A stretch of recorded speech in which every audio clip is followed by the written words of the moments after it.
There's a story this country loves to tell. If you work hard enough, if you want it badly enough, if you make the right choices and stay disciplined and keep your head down and grind, you will make it.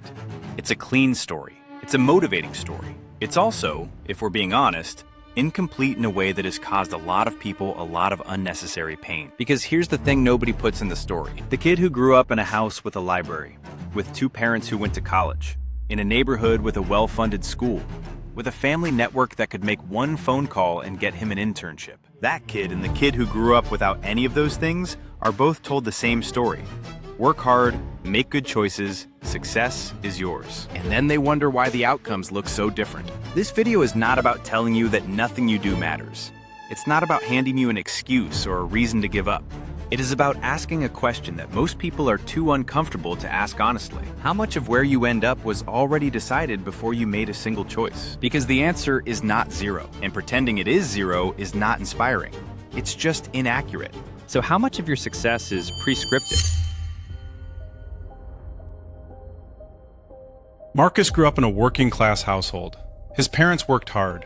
Nobody was handing anything out. He went to the local public school, which was fine, not great. He didn't have a tutor. He didn't have a college counselor who knew the difference between a reach school and a safety school. He had a guidance counselor who was also responsible for 400 other students and got about 20 minutes with each of them per year. Now zoom over to a different kid. Same age as Marcus, same city even, but a different zip code. His school has updated textbooks, AP classes, a dedicated college prep program. His parents have connections, not in a corrupt way, just in the normal, quiet, completely invisible way that connections work. They know people.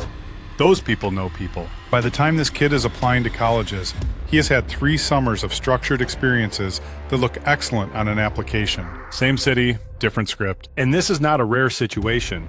This is the norm. In the United States, public school funding is largely tied to local property taxes, which means schools in wealthier neighborhoods get more money. Schools in lower income neighborhoods get less. The gap is not small. Studies have found that school districts with the highest concentrations of poverty spend on average about $1,000 less per student per year than the wealthiest districts. And when you multiply that gap across 13 years of K-12 education, you are talking about a compounding difference in resources, teachers, programs, and opportunity that shapes people before they've had the chance to make a single, meaningful adult decision. The zip code you are born into is one of the strongest predictors of your adult income. That's not an opinion. That is what the research consistently shows. A study from Harvard economist Raj Chetty found that the neighborhood a child grows up in has a measurable, lasting effect on their earnings as an adult. Not a small effect, a significant one. Moving a child from a low-opportunity neighborhood to a higher opportunity one before age 13 increases their lifetime earnings by an estimated 35%, just from the address. And beyond the school and the neighborhood, there's the family balance sheet. The Federal Reserve Survey of Consumer Finances consistently shows that the top 10% of American families by wealth hold about 67% of total household wealth in the country. The bottom 50% hold about 2.5%, 2.5% of the wealth spread across half the population. What does that mean practically? It means some families absorb unexpected expenses without stress, while others are destabilized by a $400 emergency. It means some families can help their kids with a down payment on a first home, pay for college without loans, provide a safety net that makes risk-taking possible. And some families can't do any of that. Not because they don't love their kids, because they don't have it. That difference, the presence or absence of a financial cushion underneath you, is not a character trait. It is not hustle or laziness or discipline or lack thereof. It is circumstance. It is starting position. It is the difference between making decisions from a place of stability and making decisions from a place of scarcity. Marcus never had a cushion. Every decision he made had to be right, because there was no margin for a wrong one. That is a different game from the one being played by the kid 2 zip codes over, who could afford to fail once and recover. Same country, same story about meritocracy, completely different starting lines. The financial stuff is the visible part, the part you can measure. But there's another layer to this that's harder to see, and probably more consequential in the long run. Call it the social inheritance. There's research going back decades showing that upper middle class and wealthy families tend to raise their kids in a very specific way. The idea is that affluent parents don't just provide materially. They actively coach their children in how to navigate institutions, how to talk to teachers, doctors, authority figures, how to advocate for themselves, how to negotiate, how to treat adults as equals in a conversation rather than as gatekeepers to be obeyed. And kids who grow up with that coaching carry it into every room they walk into for the rest of their lives. Meanwhile, kids without that coaching are left to figure it out themselves. And the difference shows up in job interviews, in salary negotiations, in every moment where confidence in the ability to self-advocate translate directly into better outcomes. This is not a story about intelligence. Marcus is smart. This is a story about fluency in a social language that some people are taught and others aren't.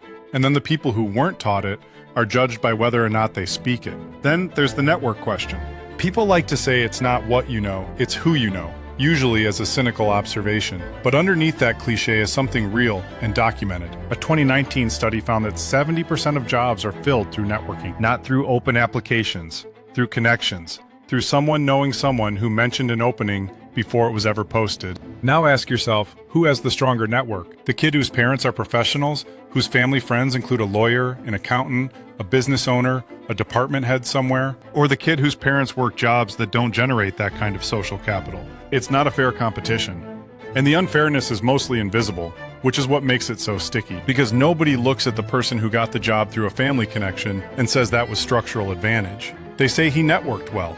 He put himself out there. He earned it, which is true, and also incomplete. And then there's race, because this conversation doesn't happen honestly without it. The racial wealth gap in America is one of the most well-documented economic phenomena in the country. The median white family holds about 8 times the wealth of the median black family, and 5 times the wealth of the median Hispanic family, according to Federal Reserve data. 8 times. That gap did not emerge from individual choices.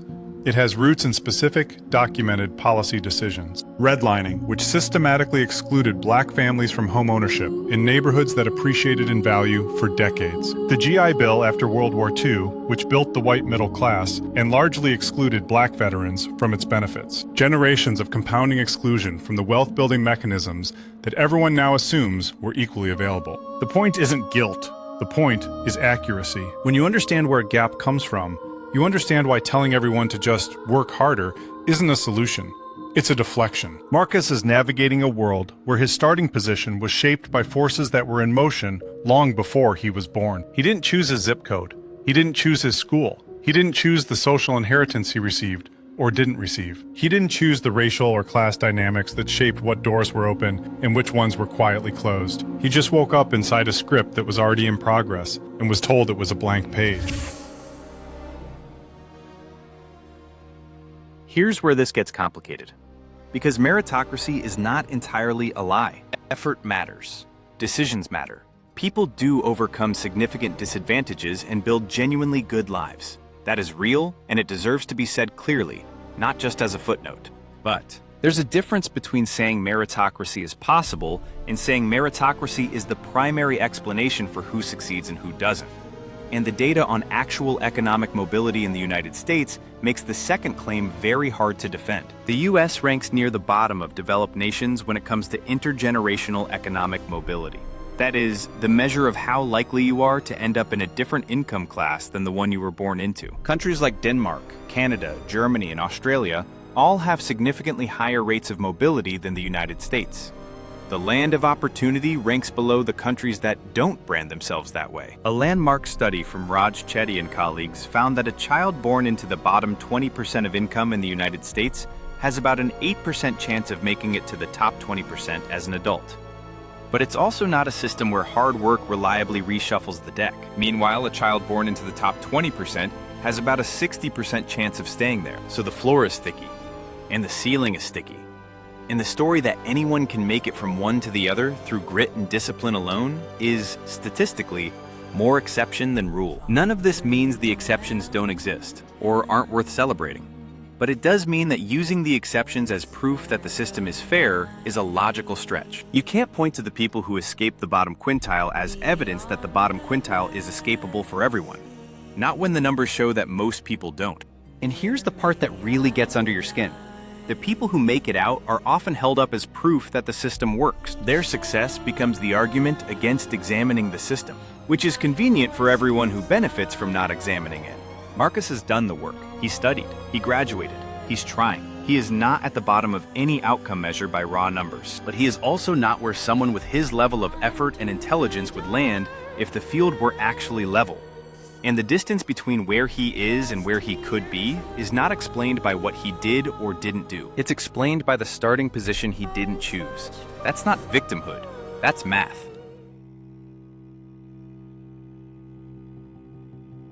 So what do you do with this? Knowing that the game is tilted is not the same as having no moves. It just means you need to stop playing by a set of rules that were written for someone else's situation. The first thing is the most important and the least glamorous. Stop measuring yourself against a standard that was built for a different starting point. The benchmark of your parents' generation, house by 30, stable career, savings cushion, was achievable for them because the economic conditions made it achievable. It is structurally harder for you. That doesn't mean it's impossible. It means that if you're 28, renting, still paying off debt, and feeling like you're failing, you're not failing. You're navigating a harder course than the people who set the benchmark did. That reframe matters, because a lot of the energy people spend on self-blame could be spent on actually moving forward. Second, the network you weren't born into is one you can build. It's slower, it's less automatic, but it is buildable. Online communities, industry events, LinkedIn used intentionally rather than just passively. Finding one or two people slightly ahead of you in a field you want to be in and genuinely engaging with their work. The relational capital that some people inherited can be constructed. It just takes longer and requires more deliberate effort. Third, financial literacy is a form of catching up. The families that have wealth tend to pass down an understanding of how money works, how to invest, how to build credit, how compound interest works for you instead of against you, how to think about assets versus liabilities. If you didn't grow up with those conversations, you can have them now. Understand your credit. Understand what an index fund is and why it matters. Understand what a Roth IRA is and whether you qualify. This stuff is not complicated. It was just kept in conversations that not everyone was invited to. Fourth, play the long game and play it consciously. The people who close the gap between their starting point and where they want to be don't do it through one big break. They do it through a series of small decisions that compound over 10 or 20 years. Marcus is not going to solve the racial wealth gap or fix the property tax school funding problem or restructure the American economy. He cannot do those things, but he can make the next 10 years of his life significantly different from the last 10 by playing smarter inside the system that exists.